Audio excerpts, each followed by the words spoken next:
Reciban todas y todos un cordial y afectuoso saludo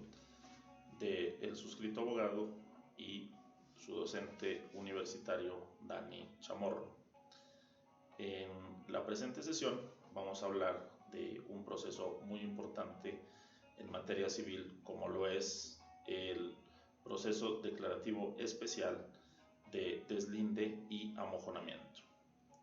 Como siempre, vamos a comenzar por dar un concepto, por definir este proceso declarativo especial de deslinde y amojonamiento,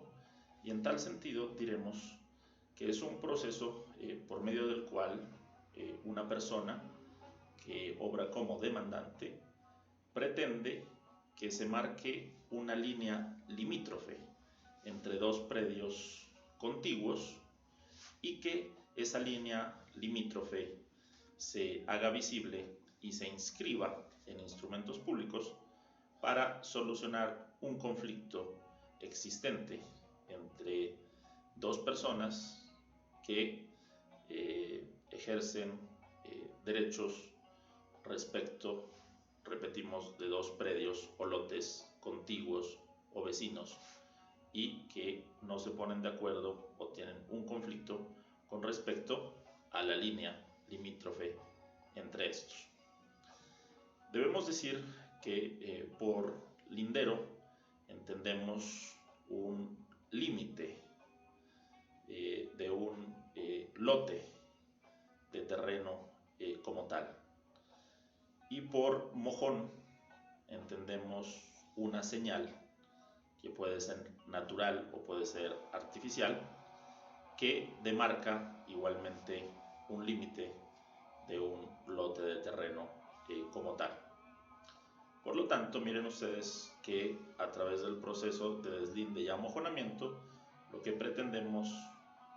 se repite, es establecer un límite entre dos lotes de terreno contiguos, es decir, deslindar, y que esa línea limítrofe entre esos dos lotes de terreno contiguos sea visible a través de la ubicación de unas señales llamadas mojones, que pueden ser naturales o artificiales, como pueden ser, por ejemplo, una cerca, unas estacas, etcétera, que es lo que denominamos como amojonamiento. Ahora bien, las fuentes normativas de este proceso de deslinde y amojonamiento las tenemos en los artículos 400 y siguientes del Código General del Proceso. Allí vamos a encontrar las reglas generales, las reglas especiales que rigen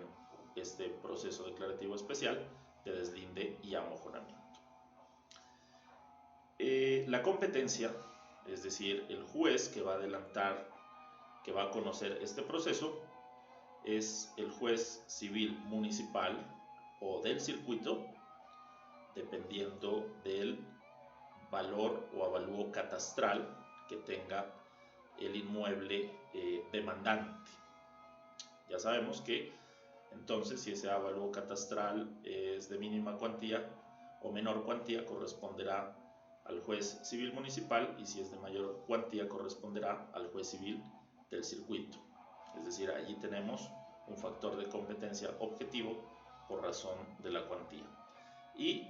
el Código General del Proceso, en tratándose de estos asuntos, nos habla también de un factor de competencia territorial, en el sentido que el juez civil municipal o de circuito competente será aquel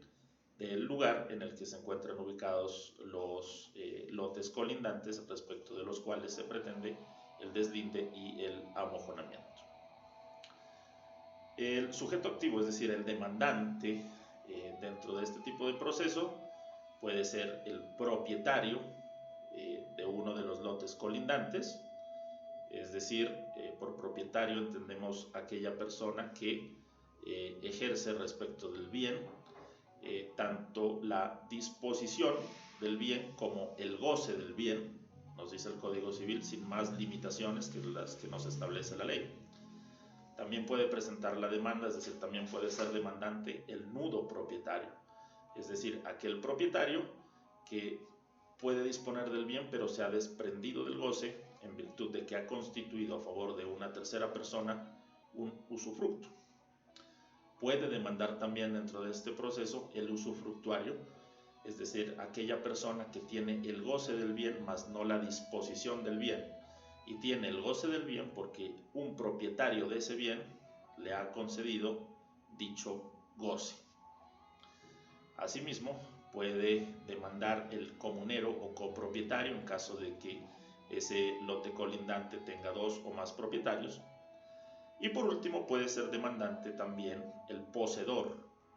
de ese lote colindante, siempre y cuando su posesión sea igual o superior a un año. Entonces miren ustedes que el sujeto activo o el demandante en estos procesos de deslinde y amojonamiento, repetimos, puede ser el propietario,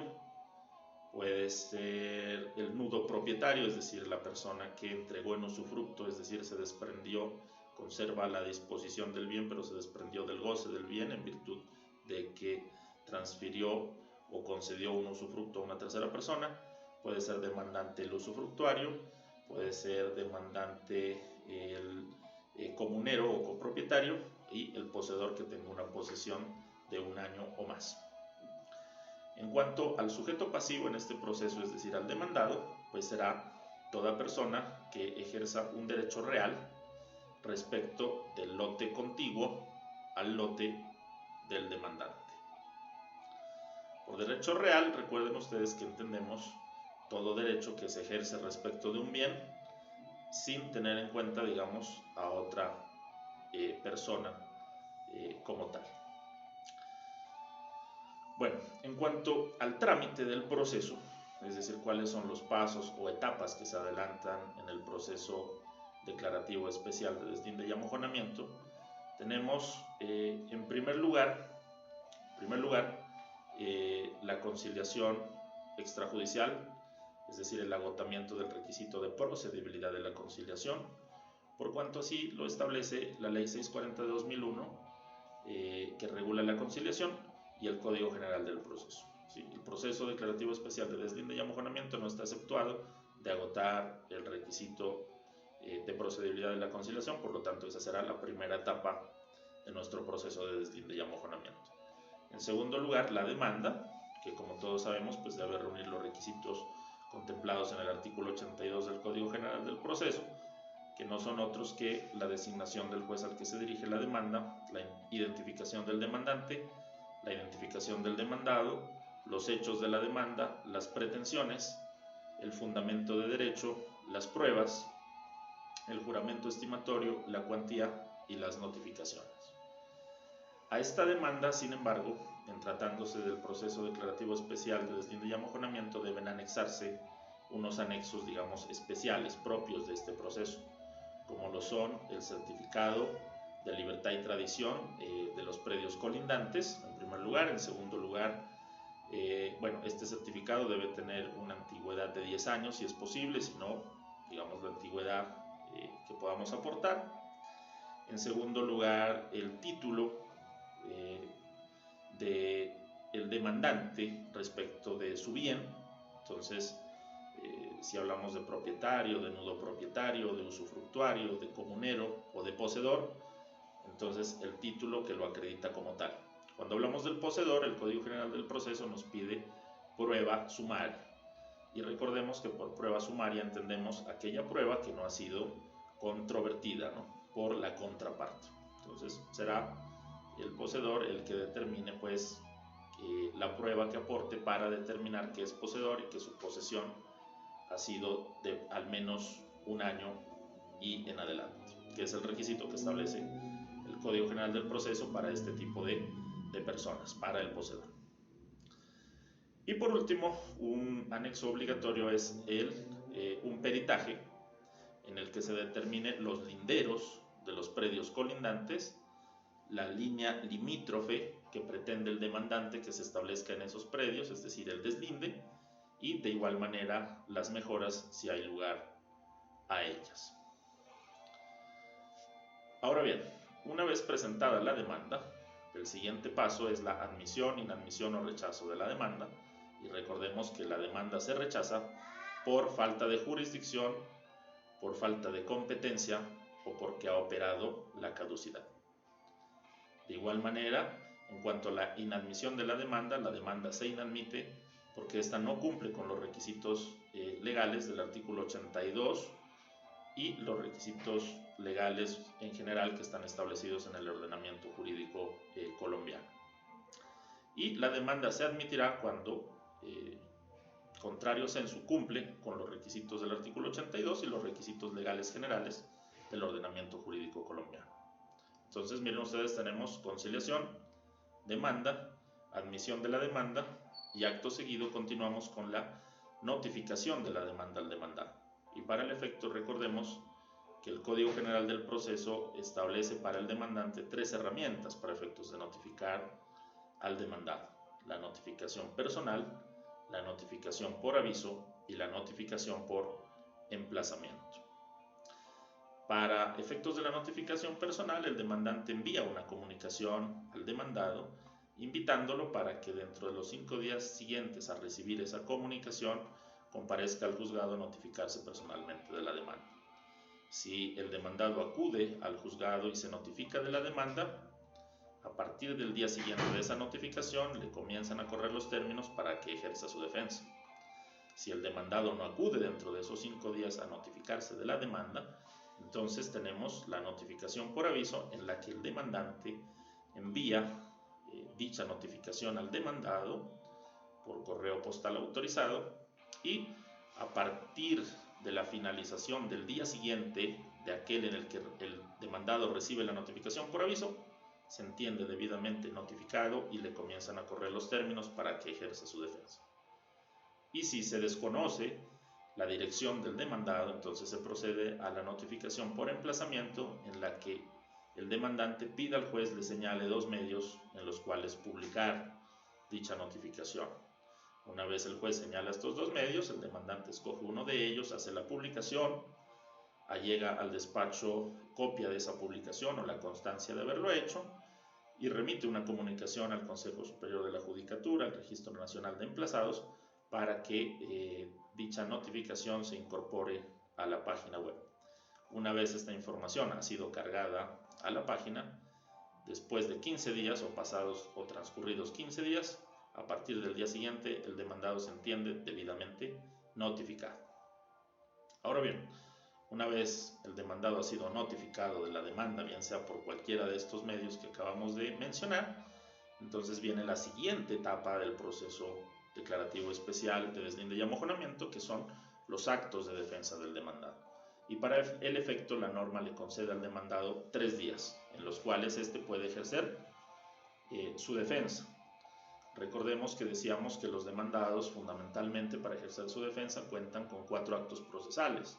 que son la contestación de la demanda, presentar excepciones previas, presentar llamamiento en garantía y presentar demanda de reconvención. En tratándose del proceso declarativo especial de deslinde y amojonamiento, de esos 3 actos procesales, el demandado podría presentar 3, contestar la demanda, excepciones previas y llamamiento en garantía, no demanda de reconvención, porque recordemos que en virtud de lo preceptuado por el Código General del Proceso, la reconvención no opera cuando estamos frente a procesos especiales y el proceso de deslinde y amojonamiento es un proceso declarativo especial. Ahora bien,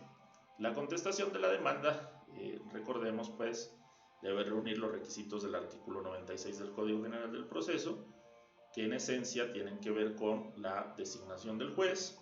la identificación de la parte demandada, una contestación a los hechos de la demanda, diciendo cuáles se admiten, cuáles se niegan y cuáles no le constan, una contestación a las pretensiones, en esos términos de la contestación a los hechos que acabamos de ver, las excepciones de mérito, las pruebas y las notificaciones. En esta contestación de la demanda, el demandado también debe adjuntar como uno de los requisitos un peritaje en el que se establezca los linderos de los lotes colindantes y cuál sería la línea limítrofe que a consideración del demandado el juez debería establecer en su sentencia. Como siguiente paso o etapa del proceso de deslinde y amojonamiento viene el traslado al demandante de las excepciones previas que propone el demandado, si es que las propone, porque es algo facultativo y depende de las circunstancias fácticas y jurídicas del caso en concreto. Si el demandado las propone, se le van a correr traslado de esas excepciones previas al demandante por 3 días para que se pronuncie. Posteriormente, miren que ya agotamos conciliación, demanda,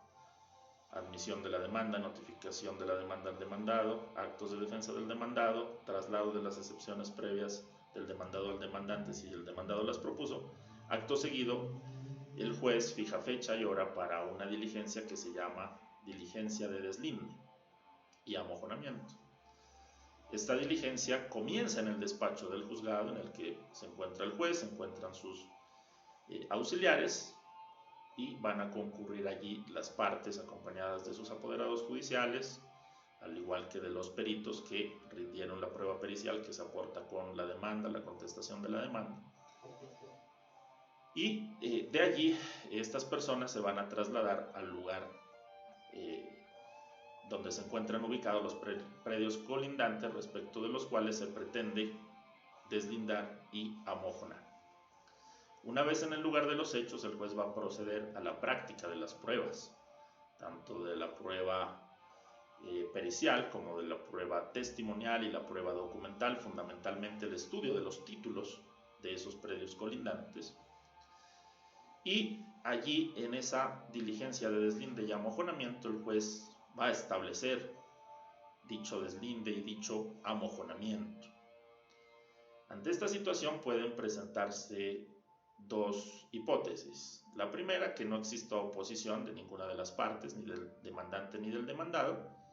caso en el cual el juez procede a dictar sentencia, declarando en firme el deslinde, el amojonamiento y ordenando la protocolización del expediente en una notaría y el registro del acta de deslinde y amojonamiento en la Oficina de Registro de Instrumentos Públicos para que con ello quede debidamente registrado la decisión de ese proceso y por lo tanto terminado ese conflicto jurídico que se ha puesto a disposición del juez y por lo tanto, como lo es el deber ser de la administración de la justicia, pues contribuir a la convivencia pacífica de la sociedad, en este caso de esos dos vecinos, de esas dos personas que ejercen sus derechos respecto de esos predios colindantes. Y con ello pues terminaría el proceso de deslinde y amojonamiento. Ahora bien, puede ocurrir, y ahí vamos al segundo caso o hipótesis, que en la diligencia de deslinde y amojonamiento, una vez el juez establece dicho deslinde y dicho amojonamiento, las dos partes o alguna de ellas se oponga al deslinde y amojonamiento. Y aquí hay algo muy interesante, y es que el Código General del Proceso no establece unas formalidades para esa oposición al deslinde y amojonamiento que establece el juez. Simplemente basta con manifestar la inconformidad. Bueno, en ese caso entonces el juez no dicta sentencia y tiene que esperar 10 días después de que se celebró esa diligencia de deslinde y amojonamiento, 10 días, para que la persona, bien sea el demandante o el demandado, que presentó una oposición a ese deslinde y amojonamiento que estableció el juez en esa diligencia, esa persona que estableció esa oposición tiene 10 días para presentar una demanda, es decir, la oposición se formaliza mediante una demanda que debe reunir los requisitos del artículo 82 del Código General del Proceso que ya reseñamos anteriormente. Si dentro de esos 10 días quien manifestó la oposición no presentó la demanda, entonces el juez procede a dictar sentencia en los términos que habíamos anotado con anterioridad, es decir, declarando en firme el deslinde y amojonamiento que se hizo en la diligencia de deslinde y amojonamiento, ordenando protocolizar el expediente en una notaría y el registro del acta de deslinde y amojonamiento en la Oficina de Instrumentos Públicos. Ahora bien, si dentro de esos 10 días quien presentó la oposición en la diligencia de deslinde y amojonamiento presenta la demanda como tal, entonces esa demanda entra a un estudio de admisión, inadmisión o rechazo de acuerdo a las causales o circunstancias que estudiamos o que vimos anteriormente, y si la demanda es admitida se notifica por estados a la contraparte y se le concede un término de 10 días para que ejerza su derecho de defensa, que serían esos actos de defensa que habíamos reseñado anteriormente, es decir, contestar la demanda, presentar excepciones previas, llamamiento en garantía. Y en adelante, una vez se agotan esos 10 días, independientemente de si el demandado en esa oposición ejerce esos actos de defensa o no, en adelante se seguirá el proceso declarativo verbal. El proceso declarativo verbal, que como lo estudiamos en una sesión pasada, pues después de la demanda y de la contestación de la demanda, continúa con una fase oral que se circunscribe a las audiencias inicial y de trámite y juzgamiento para culminar con una sentencia. Y con esa sentencia, pues, si hay oposición, terminaría el proceso de deslinde y amojonamiento. Por último, una precisión en cuanto al tema de las mejoras, por cuanto el Código General del Proceso tiene algunos vacíos al respecto, y lo que se ha establecido vía jurisprudencial y lo que han manifestado también los doctrinantes es que en tratándose del proceso declarativo especial de deslinde y amojonamiento, las mejoras pueden reclamarse bien con la demanda y la contestación a la demanda iniciales dentro del proceso de deslinde y amojonamiento, o bien podrían reclamarse en la diligencia de deslinde y amojonamiento, o bien ya en el proceso verbal como tal, que se deriva si alguna de las partes presenta una oposición al deslinde y amojonamiento que establece el juez en la diligencia precisamente de deslinde y amojonamiento. Es decir, habrían esos momentos procesales para reclamar mejoras: la demanda inicial o contestación de la demanda, la diligencia de deslinde y amojonamiento, o ya el proceso verbal derivado de una oposición en esa diligencia de deslinde y amojonamiento. Bueno, así las cosas, pues hemos hablado el día de hoy sobre este proceso declarativo especial de deslinde y amojonamiento. Lo hemos definido como aquel en el que un ciudadano acude a la Administración de Justicia para que se establezca un límite entre dos lotes contiguos o vecinos en los que hay un conflicto porque no se ponen de acuerdo esos vecinos respecto de la línea limítrofe entre esos lotes, y para que se establezca un amojonamiento, es decir, unas señales para que esa línea limítrofe sea visible. Decíamos que la fuente legal de este proceso es el artículo 400 y siguientes del Código General del Proceso, que la competencia para adelantar este proceso está en cabeza de los jueces civiles municipales y del circuito del lugar en el que se encuentran los bienes que se van a deslindar y amojonar, que el sujeto activo, es decir, el demandante en este proceso, es el propietario, el nudo propietario, el usufructuario, el comunero y el poseedor de un año o más de posesión, y que el demandado, es decir, el sujeto pasivo de este proceso, va a ser quien ejerza derechos reales sobre el lote colindante a aquel que pertenece, pues, o ejerce posesión el demandante. Y que en cuanto al trámite del proceso de deslinde y amojonamiento, primera etapa, agotamiento del requisito de procedibilidad de la conciliación; segundo, la demanda; tercero, admisión de la demanda; cuarto, notificación de la demanda al demandado; quinto, actos de defensa del demandado, de los 4 actos procesales: contestación de la demanda, excepciones previas, llamamiento en garantía, no demanda de reconvención porque estamos hablando de un proceso especial; traslado de las excepciones previas al demandante por 3 días, diligencia de deslinde y amojonamiento y sentencia. Y si existen oposiciones en la diligencia de deslinde y amojonamiento, este proceso declarativo especial de deslinde y amojonamiento se nos convierte en un proceso verbal en el que a la demanda y contestación le seguirán, como en el proceso verbal, la audiencia inicial, la audiencia de trámite y juzgamiento y al final la sentencia. Bueno, así las cosas, miren ustedes que con el proceso de deslinde y amojonamiento, pues se va a lograr establecer un límite entre dos lotes colindantes, es decir, se los va a deslindar y se van a establecer unas señales para hacer visible dicho límite, es decir, se va a amojonar, por mojón entendemos una señal, y con ello, repetíamos, se va a dar solución por parte de la Administración de Justicia a un conflicto jurídico entre dos personas vecinas, entre dos personas que son propietarios o poseedores de lotes colindantes, o más bien ejercen derechos reales sobre lotes colindantes, y por lo tanto se va a contribuir a la convivencia pacífica de la sociedad. Así las cosas, entonces, concluimos esta sesión. Espero que haya sido, como siempre, de todo su agrado. Muchísimas gracias.